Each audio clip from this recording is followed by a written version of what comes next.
morning everybody, welcome to the Kitaholic Kits YouTube page and my first video using the gorgeous February kits. As you can see, the February kits are full of the most beautiful collection I've ever seen, More Than Words by Coco Vanilla Studio. And I have got straight into it by just using some of my scraps and starting to layer them up as a base for my photo, which you can see is a family photo. And pulling in a doily, they are the American Crafts doilies, and we got 40 of them. So that's amazing because I love doilies. So I've done a few layouts before, and that's why I have these scraps. They're from the 12x12 pattern papers and some are from the 6x6 pattern papers that we received in across the kits. I think we got the 6x6 in the Project Life kit or the Pocket Page kit, and the 12x12s were in the main kit. And then I'm going to back my photo, and I'm just going to use a little bit of vellum. I didn't want to use white because I didn't want to take away from the papers, and I wanted to keep it a bit soft, being that I was using so many pattern paper layers.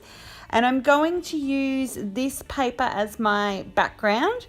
Now you may be thinking you're crazy, that's the back of the cutter part, what a waste. And normally I would think that too, but I do have extras of everything. So when I see a collection that I absolutely love, I had a feeling that this one would be in a kit, but I still went ahead and ordered my favourite pieces from that collection just to hoard, just to hang on to. Because I find if I really love a collection, it's very hard to use if you only have one of everything, because you sort of get in your head and you think, but is this the best layout, and what if I screw it up, or what if this and what if that. So I find just by buying some extras, it makes it a whole lot easier to use the pieces that you actually like. And I'm determined I am going to kill this kit this month. So what I've done is now I've cut a doily in half, and then I've just cut some smaller strips or smaller pieces of all the papers that I've used in my photo layers. And I'm going to make a small cluster at the top right of the page. I'm thinking that I will position my photo down where it is now. And I'm just going to have this as a little bit of extra interest just to add to the page. I'm using my stapler because I've rediscovered it. I used it to keep my photo layers together before I attach my photo, and I'm just using it to keep these little strips together. And I've just done a cross with two staples, and I'm going to actually keep them visible because I think that just adds a little bit of something. So gluing that down with my tape runner, and I have sped up this video quite a bit because, as you can see in the top corner there, I was watching some Netflix, which makes me scrap a little bit slower. And I am a slow scrapper anyway, so when I have the distraction of Netflix going, that makes it even worse. And once I've got this all stuck down, then I will move on to embellishing.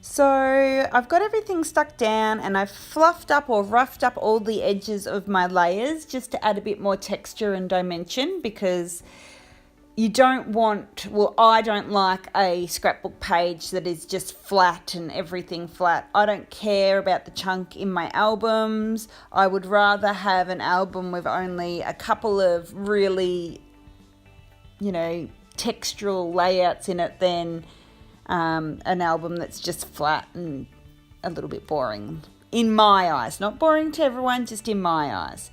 So now, being that I like texture and I like dimension, I'm coming in with quite a lot of dimensional elements. I'm going to pull in a flare. I'm going to pull in some of these gorgeous little Kaiser Craft flowers, which are in the fairy floss.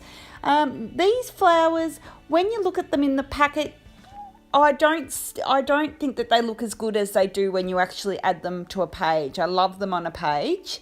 They're just cute little ones. They're small enough to cluster up a couple in a cluster, or they're small, or you can just pop them in one with a few other elements.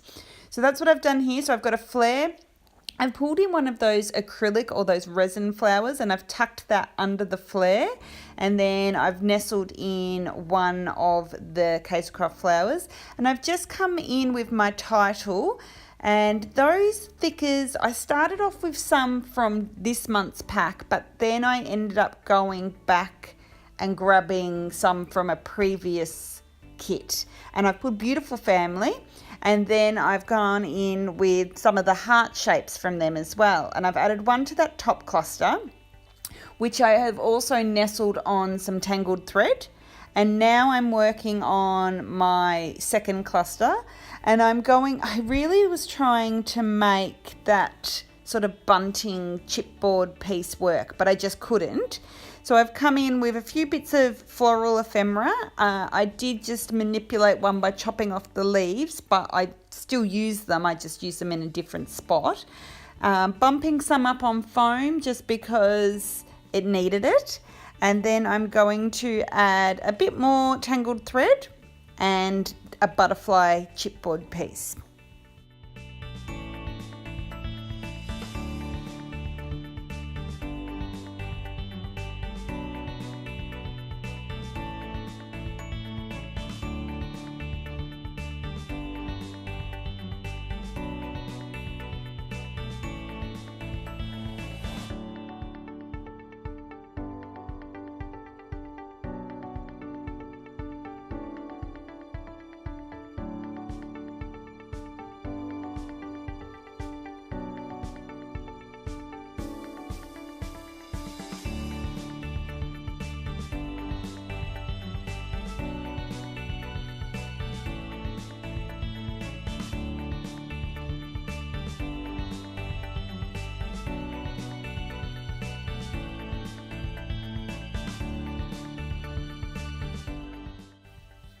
So right now I'm just looking at the sticker sheet that came in, I'm not sure what kit, sorry. And I really wanted to use some elements from that because I'd sort of set myself a challenge that I wanted to use pieces from every part of the kit. So I wanted to use the chipboard, I wanted to use the flare, the flowers, the stickers, the ephemera, everything, and I think I succeeded, except I forgot to use something from the exclusive die cuts, so I nearly succeeded. But basically I've just added in a page tab, and I'm going to put another one of the flowers, and then that gives me that 3 triangle that so many of the professionals talk about. Visual triangle. So you do sort of 3 clusters or 3 focus areas on your page. And I like to, if I've put something in one cluster, I like to try and do it somewhere else on the page as well, if not in all 3 areas. So you can see I've added in some more of those foam hearts as well. And now I'm looking at the enamel dots, and I'm going to add those in the 3 areas. I think I do come back in and add another page tab, just up the top here. That's from the ephemera, it's a grey one. And looking at it now, it does get a little bit lost, but look, it's on there. It's probably, there's plenty of others I can use on other pages, so I'm not worried that it's a little bit lost. I know it's there. I know it adds that bit of extra detail. Now, once I come in with the enamel dots, I pretty much call it done, but of course, you all know me. It's not done when I think it's done. And I do come back in and add some elements from the Corbett Creations acrylic pack that we got. The acrylics that we got this month are absolutely beautiful. So you'll see that in a minute once I stop fluffing around with these enamel dots. And here we are now. So I add some of the chevrons, and then off camera I actually add a couple of the hearts as well. And I do the same thing. I add 1 heart in each of the clusters. and then I am done. Stick around for the close-ups and thanks for watching. Bye.